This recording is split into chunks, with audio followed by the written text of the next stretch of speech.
Varicose veins కి సరైన చికిత్స కోసం సంప్రదించండి ఎవిస్ హాస్పిటల్.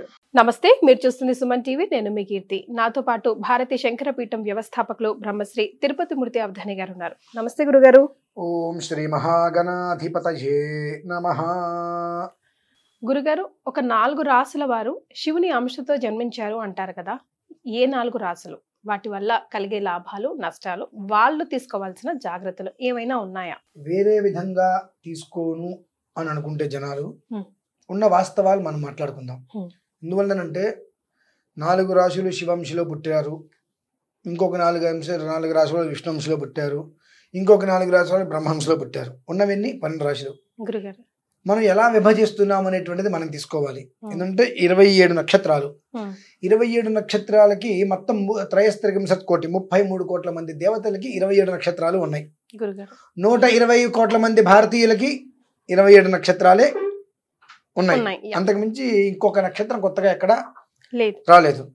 కాకపోతే ప్రతి చోట కూడా మనము శాస్త్ర సమ్మతానికి మన సొంత విధానానికి తేడా ఉంటుంది. ఆరుద్ర నక్షత్రం ఉంది. ఆరుద్ర నక్షత్రం అంటే ఈశ్వరుడు యొక్క నక్షత్రం. ఆరుద్ర పునర్వస్త్రయోర్ మిథునం అంటాం.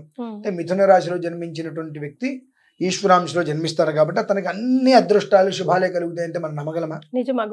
నమ్మగలమా? అదే మిథున రాశిలో పుట్టిన వాళ్ళు అడుక్కు తినే వాళ్ళు ఉన్నారు. మిథున రాశిలో పుట్టిన వాళ్ళు అంబానీ స్థాయిలో ఉన్న వాళ్ళు ఉన్నారు. ఇక్కడ రాశి ప్రభావం కదమ్మా, లగ్నం. మనిషి పుట్టినప్పుడు ఒక లగ్నం ఉంటుంది. ఆ లగ్నం అనేటువంటి అతను పుట్టిన సమయాన్ని అనుసరించి ఏ సమయం ఎంతవరకు ఉంది, తన భుక్తి ఎంత, భోజ్యం ఎంత అనే విధానాన్ని అనుసరించి అతని జీవితం ఆధారపడి ఉంటుంది. అంతేగాని రాశిని బట్టి జీవితం ఆధారపడి ఉంటుందంటే అది గుడ్డిగా అందరినీ నమ్మించడమే. ఉన్న వాస్తవం చెప్తున్నా. నా మీద చాలా మంది దుమ్మెత్తి పోస్తారు, మా వాళ్ళే. ఎందువల్లంటే అశ్విని భరణి కృత్తికా పాదం మేషం. అర్థం కావాలి అందరికీ. మేషరాశిలో 3 నక్షత్రాలు ఉంటాయి. గురుగారు నాది మేషరాశి అండి, నా రాశికి ఎలా ఉందండి అంటారు. మనము ఒక 10 విషయాలు చెప్తాం. 10 విషయాలు అతనికి 3 లేదంటే 4 కనెక్ట్ అవుతాయి, మిగతా కనెక్ట్ అవ్వవు. ఎందువలన 3 నక్షత్రాలు ఉన్నాయి. ఆ 3 నక్షత్ర ప్రభావాలకు సంబంధించిన విషయం రాశికి ఉంటాయి, అది మనం చెప్తాం. కానీ అతని జీవితానికి అందులో 3, 4 కనెక్ట్ అవుతాయి. ఈయన 10 చెప్తే మనకు 3, 4 కనెక్ట్ అయినాయి, తర్వాత అన్ని అబద్ధాలు చెప్పారు ఆయన అని అంటారు. కానీ చెప్పిన దాంట్లో ఏ ఒక్కటి అబద్ధం ఉండదు. అతనికి సూట్ కాల, అతని నక్షత్రానికి సెట్ అవ్వలేదు అవి. అశ్విని నక్షత్రం అది కేతు మహర్దశ. భరణి నక్షత్రం శుక్ర మహర్దశ. అశ్విని భరణి కృత్తికా పాదం అన్నాం కదా, అశ్విని నక్షత్రం కేతు మహర్దశలో వస్తుంది, భరణి నక్షత్రం శుక్ర మహర్దశలో వస్తుంది. అశ్విని భరణి కృత్తికా పాదం అన్నాం కదా, కృత్తికా నక్షత్రం రవి మహర్దశలో వస్తుంది. 3 మహర్దశలకి సంబంధం లేదు. ఈ 3 మహర్దశలకి సంబంధం లేని పరిస్థితుల్లో నా రాశి ఇదని లేనప్పుడు రాశి గురించి మనం 3 విషయాలు కనుక చెప్పడం మొదలు పెడితే అది ముగ్గురికి ఎవరికి వాళ్ళకి వెళ్తుంది. కేతు మహర్దశలో జన్మించిన వ్యక్తి ఒక రకంగా ఉంటాడు. కనుక ఈ ఈశ్వరాంశలో జన్మించిన రాశుల వాళ్ళకి ఎలా ఉంటుంది అంటే, మీరేదో అడిగారు కదా అని చెప్పి నేనేదో 4 విషయాలు చెప్తా, 4 అబద్ధాలు అవుతాయమ్మా. వాళ్ళని పక్కదారి పట్టించి ఉపయోగం లేదు కదా. రాశికి ప్రధానం లేదు ఎక్కడా కూడా, లగ్నానికి ప్రధానం. మనిషి ఏ నక్షత్రంలో జన్మించాడు, జన్మించిన సమయానికి ఉన్న లగ్నం ఏంటి. ఫర్ ఎగ్జాంపుల్ ఇప్పుడు ఉదయం 10 గంటలకు పుట్టారు అనుకుందాం. 10 గంటలకు పుడితే ఇప్పుడు మనకు ఇది ధనుసు సంక్రమణం, వచ్చే నెల మనకు మకర సంక్రాంతి వస్తుంది. అంటే ఉదయం 6 నుంచి 6:30 వరకు కూడా 12 రాశులు తిరుగుతాయి రోజు. 12 రాశులు రోజు తిరుగుతాయి. ప్రతి గంటన్నర, గంట 90 నిమిషాలు, 2 గంటల అట్లా, 1 గంట 10 నిమిషాలు, ఒకటి మరి 90 నిమిషాలు, ఇంకోటి అంతకన్నా చెప్పాలంటే 49, 50 నిమిషాలు, గంట లోపు ఒకటి, అలా తిరుగుతుంటాయి. లగ్నాలు చిన్నవి పెద్దవి. కానీ 24 గంటలలో 12 లగ్నాలు తిరుగుతాయి. ఉదయం 9 గంటలకి మనిషి పుట్టాడు అనుకున్నాం. 9 గంటలకి మనిషి పుట్టాడు అన్నప్పుడు ఆ 9 గంటలకి లగ్నం ఏముంది, ధనస్సు, మకరం, కుంభలగ్నం అనుకోవాలి. ఆ కుంభలగ్నాన్ని అనుసరించి మనిషి జీవితం కుంభలగ్నం. ఆ లగ్నాత్తు కూడా చంద్రుడు ఎక్కడున్నాడు అంటే నక్షత్రం ఏంటి, ద్వితీయంలో ఉన్నాడా, చతుర్థంలో ఉన్నాడా, పంచమంలో ఉన్నాడా చంద్రుడు. అంటే నక్షత్రాన్ని అనుసరించి చంద్రుడు. ఆ లగ్నాన్ని అనుసరించి కుజుడు ఎక్కడున్నాడు, శుక్రుడు ఎక్కడున్నాడు, ఒక స్థానం ఉంటుంది. 2 తను స్థానం, పంచమ స్థానం, భాగ్యస్థానం. ఈ 3 కోణాలు అంటారు వీటిని. ఈ 3 ఉంటే తను, తన తండ్రి, తన కొడుకు జీవిత చక్రం అది ఎలా ఉంటుందనేటువంటి విషయం ఆ లగ్నాన్ని అనుసరించి మాత్రమే జీవితం ఉంటుంది. అంతేకాని కుంభ రాశిలో జన్మించేటువంటి ఉపయోగం లేదమ్మా. కాబట్టి చాలాసార్లు మనం ఈ రాశి ప్రభావాల గురించి చెప్పుకుందామంది, ఈ రాశుల గురించి చెప్పుకుందాం అంటే నేను ఎందుకు వెనకాడతాను, ఎప్పుడో ఒకటి రెండు సార్లు చెబుతుంటే ఎందుకు వెనకాడతానంటే రాశికి సంబంధించిన జీవితం కాదు.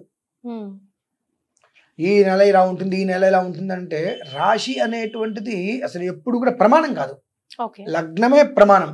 కాబట్టి ఈశ్వరాంశకి సంబంధించిన లగ్నం ఏదైనా ఉందా అనేటువంటి విషయమై మనం చర్చించవచ్చు. ఈ 27 నక్షత్రాల్లో గొప్ప నక్షత్రం ఏంటి అంటే 27 గొప్పవే. మరి ఇది గొప్పది ఇది చెడ్డది అంటానికి వీల్లేదు. అంటే ప్రతిదానికి ఒక రాజు అనేటువంటిది ఉంటుంది. ఆ రాజ నక్షత్రాన్ని అనుసరించి మిగిలిన నక్షత్రాలు విధానం ఉంటూ ఉంటుంది. దాన్ని బట్టి మనం తెలుసుకోవాలి మన నక్షత్రం ఏంటి, మన రాశి ఏంటి, మన లగ్నం ఏంటి, మన దశ ఏంటి. మన దశకి మన నక్షత్రానికి మన లగ్నానికి సంబంధాలు ఉండవు మళ్ళీ. అవునా గురువు? అంటే మనం భరణి నక్షత్రంలో పుడతాం. భరణి నక్షత్రంలో పుట్టినప్పుడు మనకు శుక్ర మహర్దశ, మన రాశి మేషరాశి అన్న సంబంధం ఉందా? లగ్నం ఇంకోటి ఏదో వస్తుంది. ముగ్గురికి సంబంధాలు ఉండవు. ఆ ముగ్గురి సంబంధం ఎలా ఉంది, మనకు జాతకం చూసినప్పుడు మిత్రత్వంగా ఉందా శత్రుత్వంగా ఉందా దాన్ని బట్టి అతని జీవితం ఏంటి అనేటువంటిది వస్తుందమ్మా. అంతేగాని రాశి ప్రభావరీత్యా మన జీవితం ముందుకు వెళ్తుంది అనుకోవడం అనేటువంటిది చాలా పొరపాటు. ఎప్పుడు కూడా దీన్ని అనుసరించి రాశి ఎలా ఉంటుంది అంటే నేను దండం పెడతాను, రాశి గురించి మీరు ప్రస్తావన తేవద్దమ్మా. లగ్నాన్ని అనుసరించండి. ఈ లగ్నంలో పుడితే ఆ మనిషి జీవితం ఎలా వెళ్తుంది, ఈ లగ్నాన్ని అనుసరిస్తే ఈ మనిషి జీవితం ఎలా ఉంటుంది అనేటువంటి విషయం మనం చెప్పొచ్చు. ఇంకొక పరమ రహస్యం చెప్పంటారా? ఆడవాళ్ళ కోపాలు వస్తాయి మాట చెప్తే. వస్తే వచ్చింది, నష్టం ఏముందమ్మా, చెప్పడం ధర్మం. స్త్రీకి రజస్వలైన తర్వాత ఆ రజస్వల సమయంలో మనం అందరం ట్రైన్ రాసుకుంటాం. ఏ లగ్నం అయితే ఉంటుందో ఆ లగ్నాన్ని అనుసరించి ఆమె జీవితంలో ఉన్నత స్థితికి వెళ్తుందా అధోగతి పాలవుతుందా అనేటువంటిది దాన్ని అనుసరించి ఉంటుందమ్మా. అవునంట గురుగారు. కంపల్సరీ ఈ రోజుల్లో కంపల్సరీగా నోట్ చేసుకోవాలి. ఈ రోజుల్లో కదండి, ఈ రోజుల్లో చేసుకోవట్లేదు కానీ అసలు నార్మల్ గా చేసుకునేవారు. ఇంకొకటి వివాహం సమయంలో జన్మ నక్షత్రం అనేటువంటిది లేని పక్షము రజస్వల నక్షత్రమే అవసరం. అంటే ద్వితీయ జన్మ స్త్రీకి అది మాతృస్థానానికి జన్మది రజస్వలు అయ్యారంటే దాని నుంచి ఆ నక్షత్రాన్ని అనుసరించి ఆమె జీవితం ఎలా ఉంటుంది, తల్లి అయ్యే యోగ్యత ఉందా లేదా, ఏ స్థితికి వెళ్తుంది అనేటువంటి దాన్ని అనుసరించే ఉంటుంది. వివాహానికి అది ప్రాముఖ్యత. జన్మ నక్షత్రం లేకపోతే పేరు మార్చుకొని ఇంకోటి కాదండి కావాల్సింది. కాబట్టి ఏంటంటే ప్రతి దానికి ప్రధానం ఏమిచ్చారు, నక్షత్రం లేదా లగ్నం ఇచ్చారు, రాశి ఇవ్వలేదు కదమ్మా. అంటే ఎందువలన చెప్పవలసి వచ్చిందంటే ఈశ్వరాంశకి సంబంధించి 4 రాశులు అంటే నేను 4 పేర్లు చెప్తా కానీ పాపం వాళ్ళు ఆశపడతారు. నేను ఈశ్వరాంశ రాశిలో పుట్టా కదా నాకు రేపటి నుంచి బాగుంటుంది అనుకుంటారు. ఎండమావులు తెలుసా మీకు? అలానే ఉంటుంది జీవితం. మనం ఏదన్నా చెబితే అయితే 10 మంది బాగుపడాలి, లేదంటే ఎలా ఉన్న వాళ్ళు అలానే ఉండాలి. అత్యాశకి వెళ్ళిపోయి లేదంటే ఆశపడి ఏదో జరుగుతుందని చెప్పి ఇంట్లో కూర్చొని నాకేదో మంచి జరుగుతుంది, ఈశ్వరాంశంలో జన్మించిన రాశి నాది కాబట్టి నేను ఎక్కడున్నా హాయిగా ఉంటుందంటే అతపాదాలానికి వెళ్తారు. అంటే రాశికి సంబంధించిన జీవితం మనిషికి ఎప్పటికీ కూడా ప్రాముఖ్యత కాదు, లగ్నమే ప్రధానం. ఆ లగ్నాన్ని అనుసరిస్తే జీవితం బాగుంటుందమ్మా. అది విషయం. సో చాలా క్లారిటీ వచ్చేసింది గురుగారు. ధన్యవాదాలు.